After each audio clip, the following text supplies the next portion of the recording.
Welcome to the REI Foundation Podcast, where we cover all the steps and strategies to make your real estate dreams a reality. Now your hosts, Jason and Peely. Hi, everybody, and welcome again to the REI Foundation Podcast with Jason and Peely. Today, we welcome Paul Moore. Welcome, Paul. Hey, glad to be here. Well, thank you very much, Paul, for being on us with the show this morning. And we always love to just get a quick intro to who you are and where you're currently residing from. All right. So I made a mistake and got a petroleum engineering degree. I didn't know what I was doing at 18. Surprise, surprise. And then I went on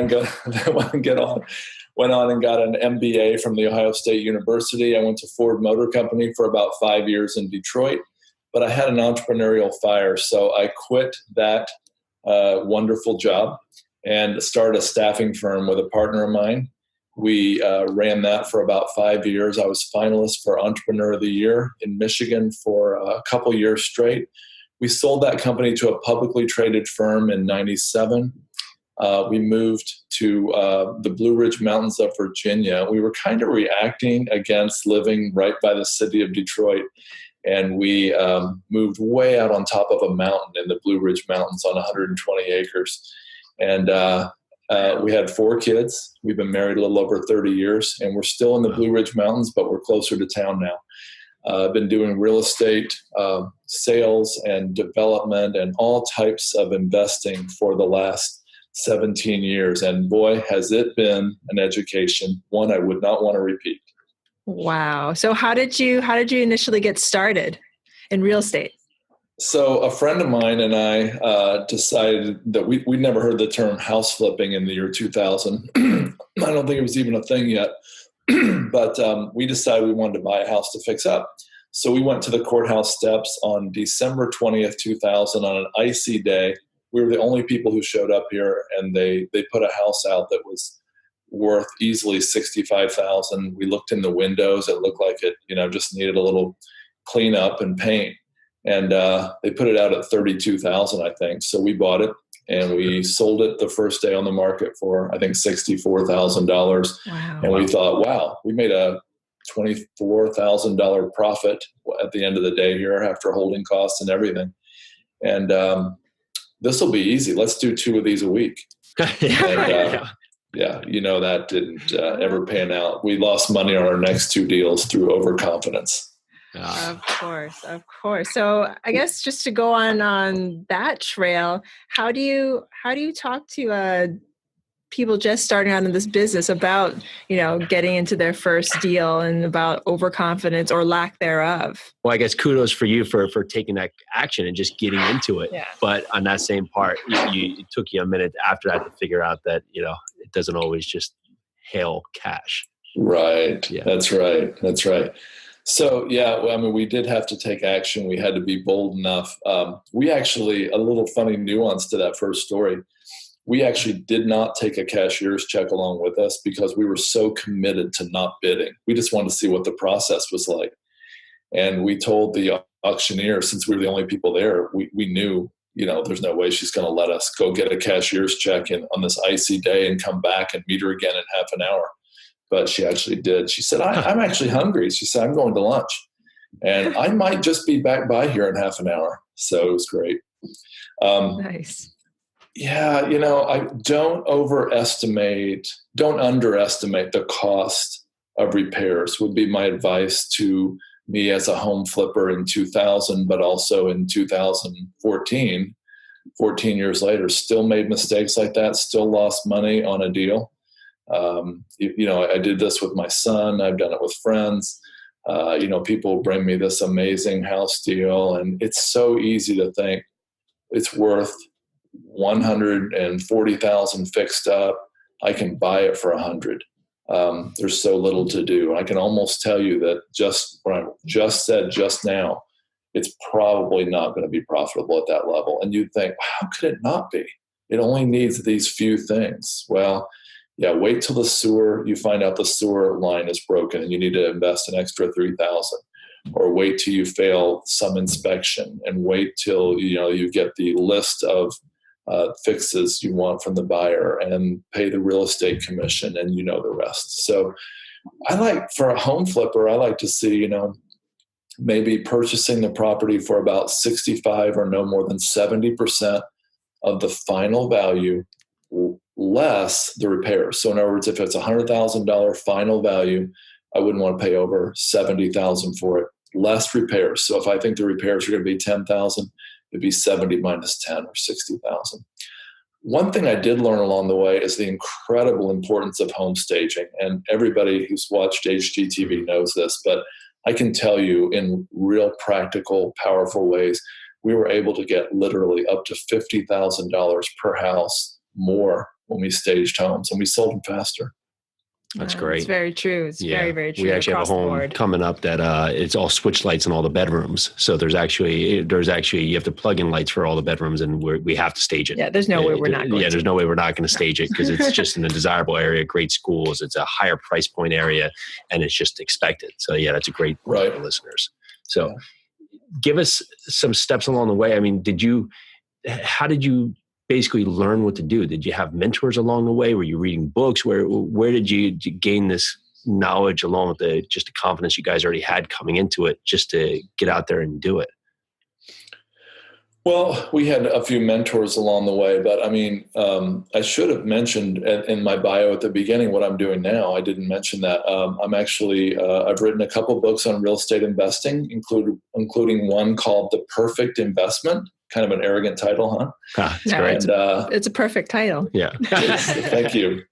And it's a book about apartment investing. So we're apartment syndicators now. I had done a subdivision. I had flipped high-end waterfront lots, flipped about 60 homes over the years. And at some point, we got into multifamily. And so we built a multifamily from the ground up in North Dakota. Operated that for a number of years. It was incredibly profitable. Sold it at the perfect time in August of 2013 when oil prices were still $90 a barrel, I believe. Yeah. And then decided I really wanted to get into multifamily more, but I didn't want to do the ground up development. Realized how risky that really had been. And so we actually went and got a wonderful mentor and in multifamily. And we still confer with them today, but we are now in a place where we're syndicating and acquiring commercial grade apartment buildings. I would consider commercial grade, 80 units or up, more or less, where you can have an on-site property management team. So, with all the different avenues and channels of real estate that you've been in, what is it that multifamily is basically the form that you feel is the best value for you and for your company? How much time do we have? Give us your top 5 points. Okay, great. So number one, I was looking for something that would have demographic trends underlying it and would have an evergreen nature to it, and something that I could look out 10, 20, 30 years or more and predict the likelihood of its success. And multifamily has those trends. You probably know this. In 1995, the government decided everybody should own a home. And so they passed laws. You may remember the mortgage deals that were prevalent from 95 to 2005. If you could fog a mirror, you could get a loan. I know a guy who had about a $40,000 or $50,000 income. He owned I think it was a $150,000 home. And he bought a $600,000 McMansion as his second home. And all he had to do was sign the papers to get that. Needless to say, the bank got it back pretty quick. So the government passed these rules in 95, and home ownership shot up from 64% to 69.2%. And then in 2005, as they say, the chickens came home to roost, and people stopped making mortgage payments. They lost their jobs. Their income went down, and home ownership plummeted from 69.2% to about 63% over the next decade. And people think, well, that's just a temporary thing. Well, not really, because that is about the normal home ownership rate in the United States over the last 50 years. It would be in the low to mid 60s. So home ownership's dropped. In addition to that, though, there are three things that are underlying that continuance of that. Number one, baby boomers, people born between 1946 and 64, that includes me, are increasingly leaving their homes and renting. This is the fastest growing group of renters in the United States. It's still the smallest, but it is the fastest growing. And statistics say that when baby boomers rent, they usually never go back to owning a home again. Second demographic trend is millennials. Millennials, on average, have a very high student debt load. They have a high credit card debt, and they don't have a huge propensity to save statistically. I'm sure you're different. But the millennials, on average, don't see the point. They heard the same things baby boomers did, which is your home is your greatest investment. But the truth is, they don't believe that because they've seen their parents, their friends, their uncles lose their homes in the Great Recession, and they've realized that home values don't always go up. And they also feel often, why should I tie myself down to a 30-year contract on a seemingly overpriced house, which will lock me into one location for years or decades when I might want to move next month? I might want to move across town for better friends, a different job. I might want to move to the West Coast. And so millennials, on average, 54% of them are actually renting. And actually, first-time home buyers, typically in the past, it's been about a 65-35 ratio. When people move into their first home, I should say, they're owning. Now it's flipped. It's more like 25% of them are owning and 75% are actually renting their first home.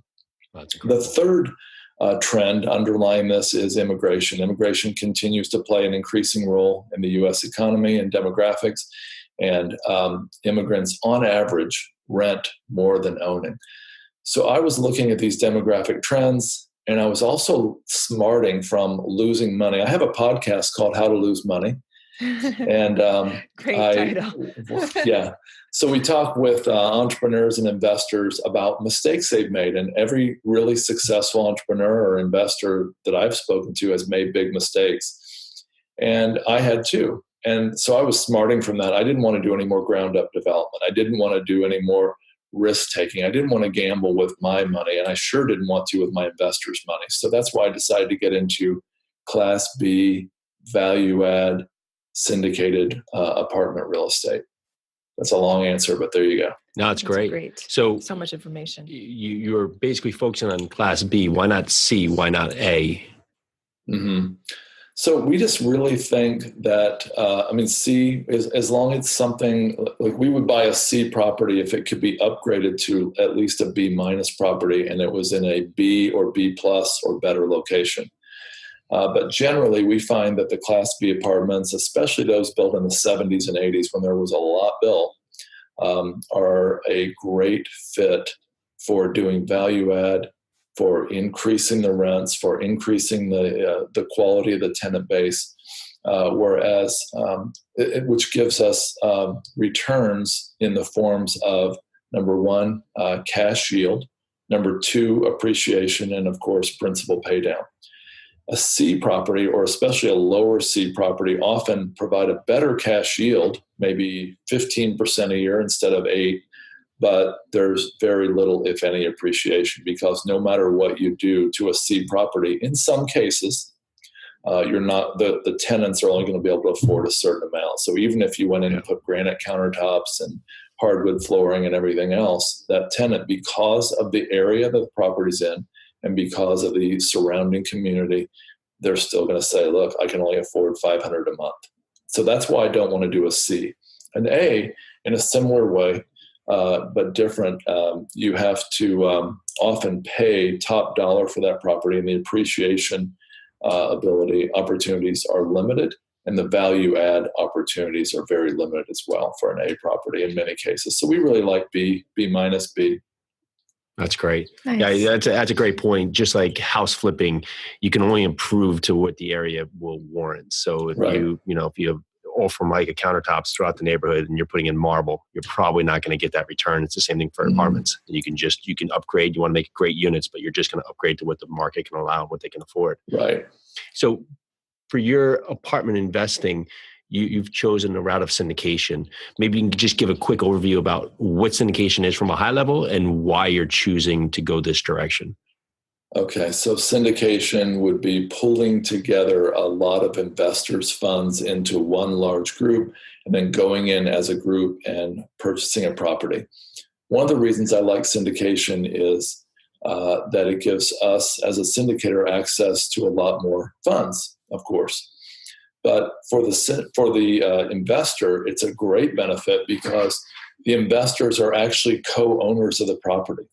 And as co-owners, they get ridiculous tax benefits. In fact, a friend of mine who's a syndicator on the West Coast said, if the American public knew how little tax we pay as in real estate investors, commercial real estate investors specifically, there'd be another tax revolt. And so I'm going to delete everything you just said right there. Okay, that's fine. I got it. I understand. No tax revolts. Yeah. No tax revolts. That's right. So, but there are, I won't go into them now, but there are at least 10 great tax saving strategies that commercial multifamily investors use. And I've written about this on Bigger Pockets recently. Give us your favorite one. Accelerated depreciation through cost segregation. Yeah, great. Yeah. Should we talk about that? Yeah, a little bit. Sure. That'd be great. Okay.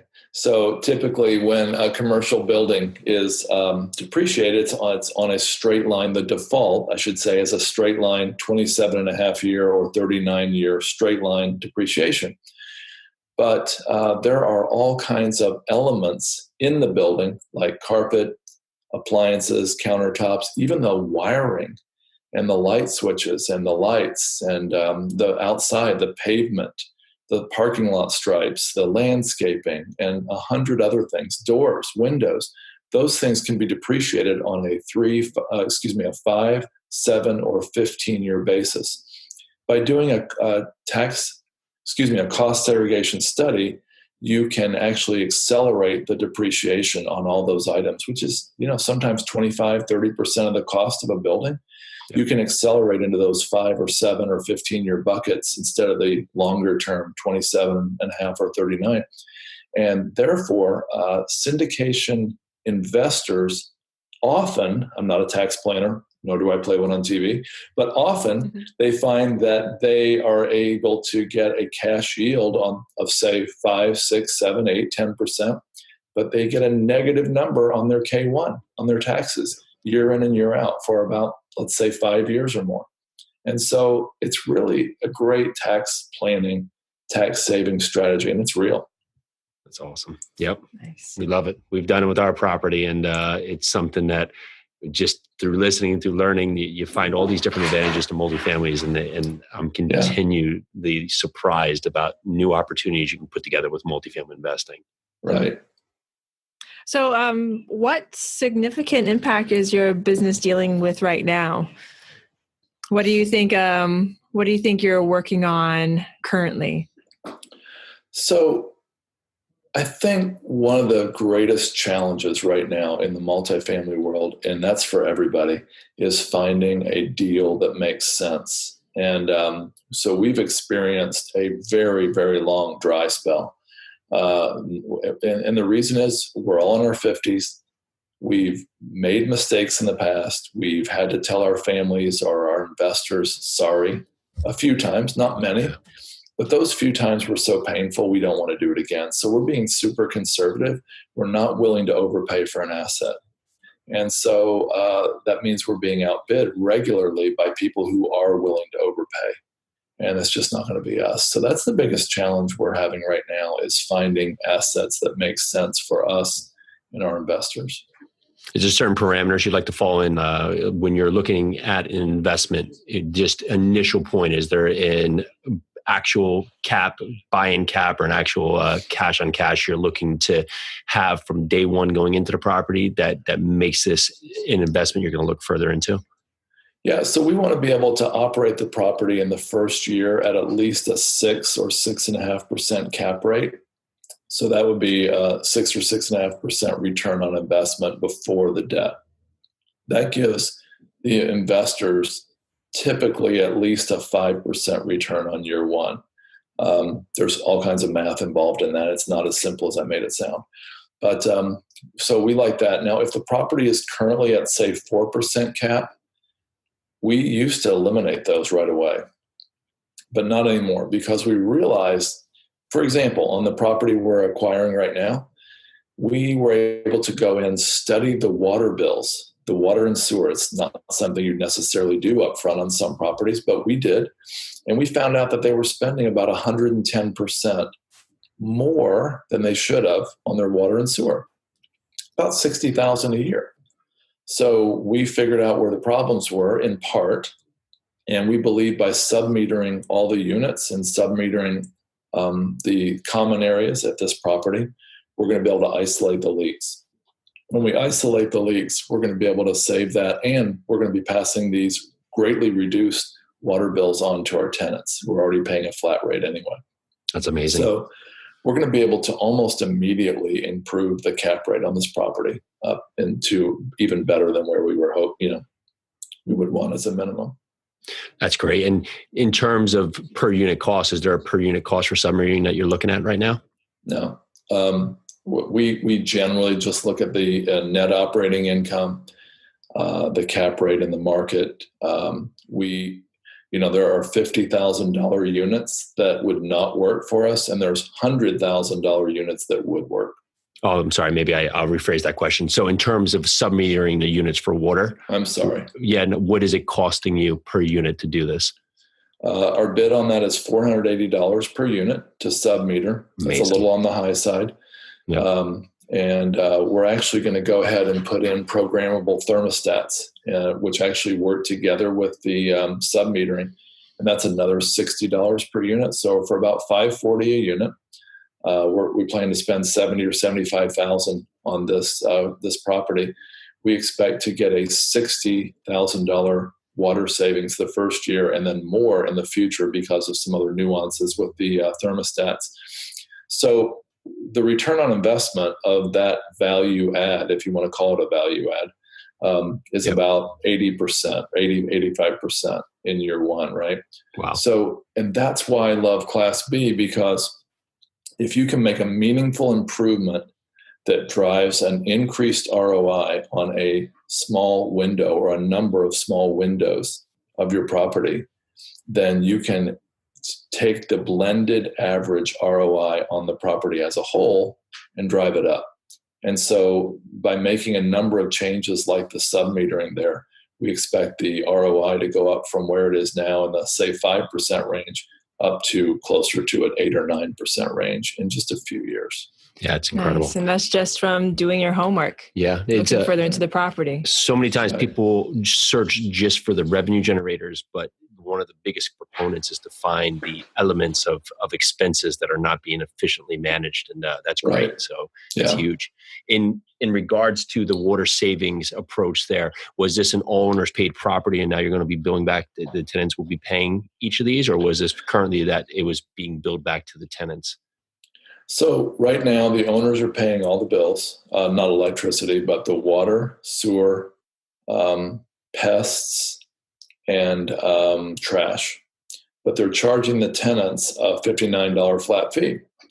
And so the tenants are already making a payment. What we would plan to do would be to, over about 2 years, pass those individual costs on to the tenants, but hope that actually the total cost won't be that much more than $59, honestly. That's great. That's great. And I guess the genesis of my question is, how did you come to the conclusion that this tenant base or this tenant class was able to handle this, or this was something that was going to work for your property? A whole lot of market study. There you go. Yeah, we all the competitors charge back water, sewer, gas, pests, etc. And so, and number two, we realize also that our rents are slightly below, maybe even somewhat below what they could be if the property was being run really well, and if all the deferred maintenance and things that are just a little shabby on the property were taken care of. So we're able to, between those two things, come to the conclusion that this was very doable.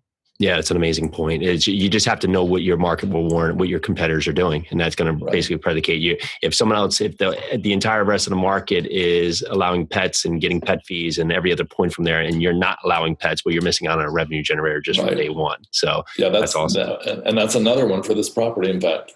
Yeah. Wow, that is so much information. And all the information that you've garnered over the years of doing real estate. What would you say to somebody that wanted to just get into multifamily? I mean, some of our newer, newbie investors that are listening to this podcast are like, well, how would I work my way into like syndication? How does that happen? There are probably about 4 ways to get in. Number one would be like a guy I met in Dallas in 1993. He took $1,000. He bought a duplex. He fixed it up and he sold it, and he bought a 4-plex. Then he fixed it up and sold it, and he bought a 12-plex. And now when I met him, he was selling 132 units for, I think it was $11 million. And he worked really, really hard over the years, but over 22 years, I think at the time, he had worked his way up to a, very, very large, nice property. Now that's one way. And I think that's really, really hard, and it takes a long time, Yes. But it is doable. A second way is real hard too right now, and that's to be a deal finder. Go out and develop relationships with brokers or develop relationships with owners in a certain market. Find off-market deals where you get an owner who might say, yeah, I would sell for the right price. And then you go to a syndicator and say, hey, I've got an off-market deal if you're interested. And then you sign a deal with a syndicator where you get a piece of ownership for bringing the deal to the table. That's a second way. Yep. A third way is a little easier, and that is being a capital finder or a independent capital development person. That would be pulling together a lot of, through education, through relationships, through webinars, podcasts, through pulling together a lot of investors and then offering that investment, that group of investors to a syndicator and say, hey, I've got these 10 investors who want to invest $50,000 each. If I brought those to you, would you let me be part of your next deal? Let me be a minority owner, but also shadow you and learn the whole process, and then put your name on it as a co-owner. And so that's a realistic way to get into this business. And then, of course, a fourth way would be to be an investor in a syndication and ask the company, hey, if I invest $100,000 or whatever, would you let me shadow you? Would you let me go out on due diligence? Would you let me go learn? And a lot of syndicators would say yes. So those are the 4 ways in. Of course, there's another way, and that is to have a whole lot of money and just do it yourself. That's right. So if you are looking to basically put your toe in the water and invest in the syndication, what is something that you would look for within a sponsor? So you can go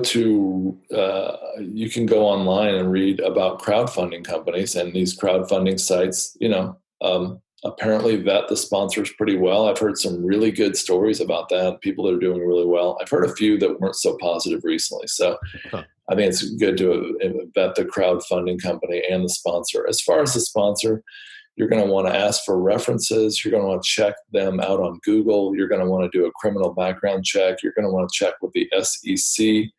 You're going to want to check with the Attorney General's office in a variety of states. I was actually trying to invest once in a deal and found out a huge red flag where Pennsylvania had barred this guy from ever operating there again because of his illegal practices.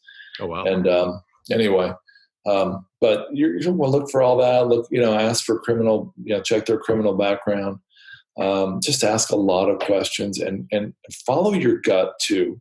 If your mind is telling you that you really want this 25% annual return, but your heart, your gut, or that supernatural part inside of you is telling you something's wrong, don't ignore that. Oh, and guys, don't ignore your wives. Yeah, that's right. I know that one right there. So, but it's so true. You can have a great syndicator make a nominal deal amazing, and you can have a just marginal average, quote unquote, not highly involved syndicator make a great deal poor. So it is very important about the person there, about what they're going to do. Very true.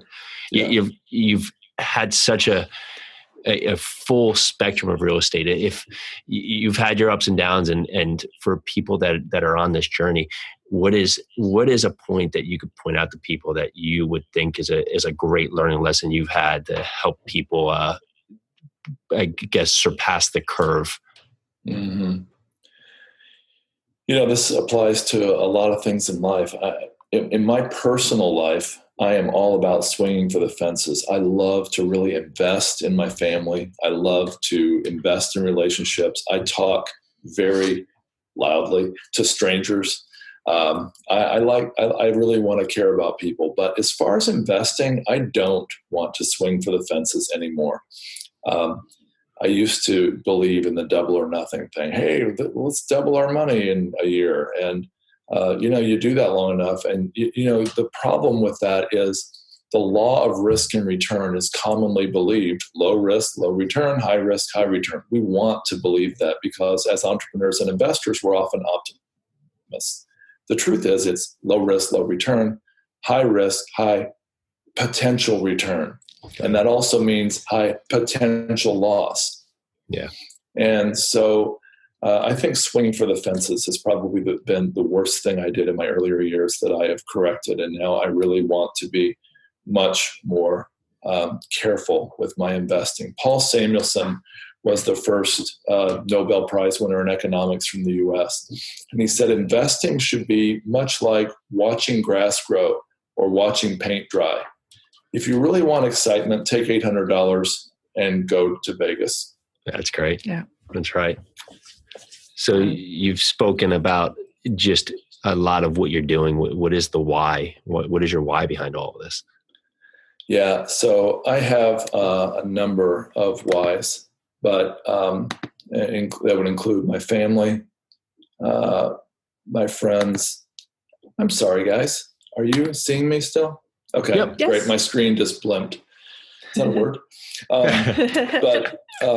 My big why I want to talk about would be I want to thwart human trafficking, and I want to rescue its victims.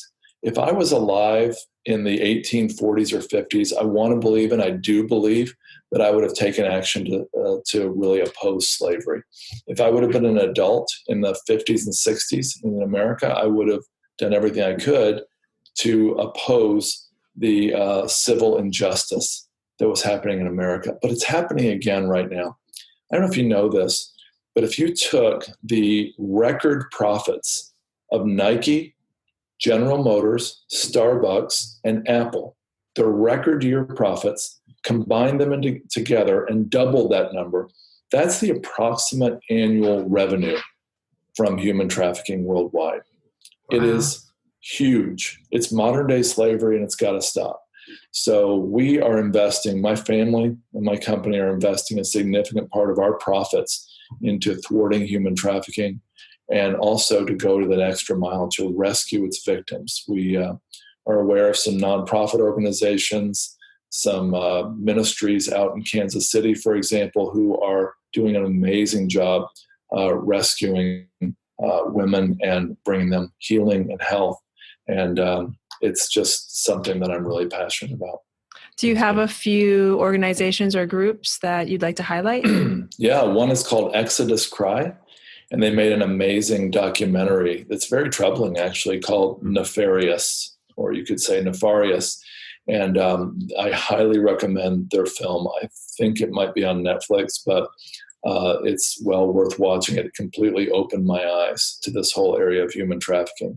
Another is called Harvest Home, and that is a group out of Kansas City. They have about a 300-acre farm. They have 11 homes on it where they bring in ladies, kids, occasional guys from other parts of the country who were trafficked, and they bring them healing, hope, and a new life. And they're building a large facility to house a lot more people right now. So I really believe in both of those, and there's others as well.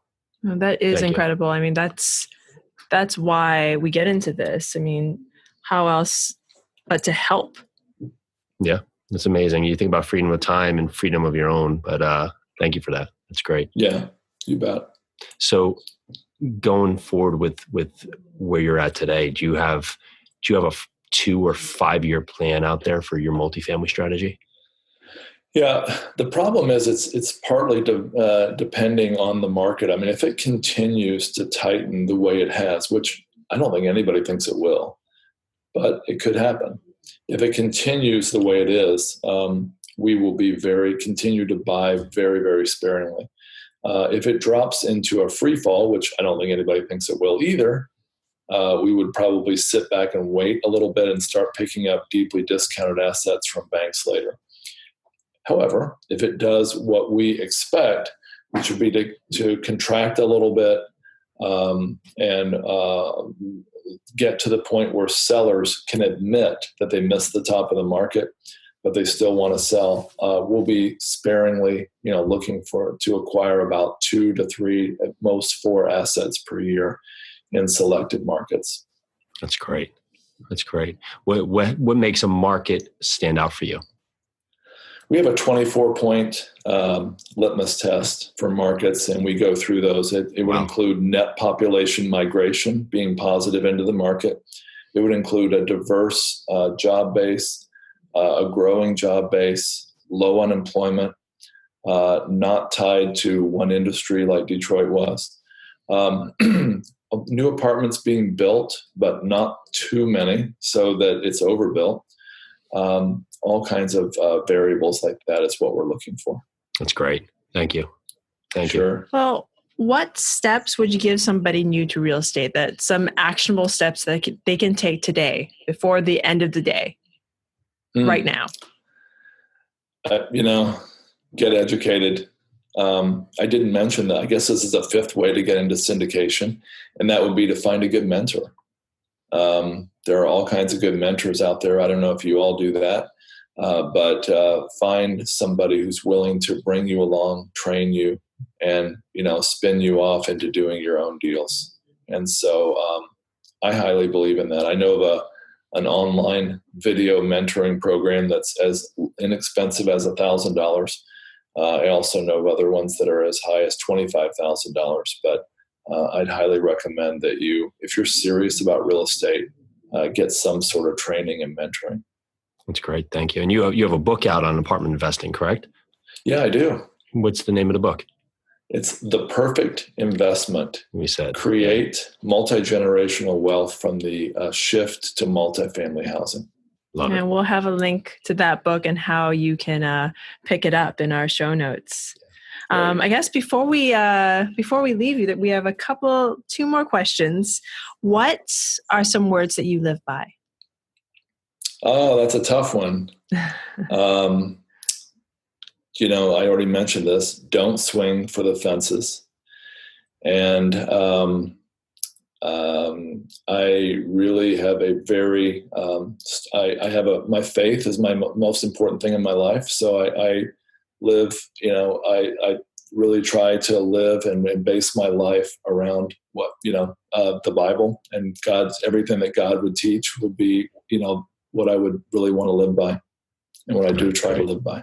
Thank you for that. Yeah. And then the last thing is, what's the best way to find you if somebody wants to, know more about your book or know more about you, or maybe kind of hit you up for mentorship? Oh, right. Well, we don't actually have an official mentoring program, but we love to talk to investors and real estate newbies.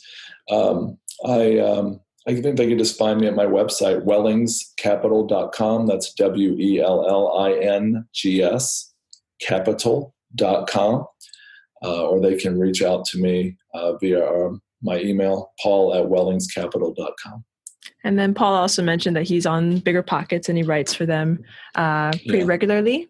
Yeah. Perfect. So Bigger Pockets also. Yeah. Well, Paul, thank you so much for today. I learned a ton. That was a ton of value. So, and we love apartment syndication. So this has been a great show, and I'm sure listeners are going to get a ton of value out of it. Yeah. Thank you so much, Paul. Thank you. It's great to be here, and I'm really honored to be on your show. Thank you. Thank you so much. Right. So this is the REI Foundation podcast with Jason and Peely. Thank you again to Paul Moore, and thank you everybody for listening. So grateful. Have a good day. Bye now. Thanks for tuning into the REI Foundation Podcast. Check back next time for more awesome tips and strategies to launch your new you in real estate.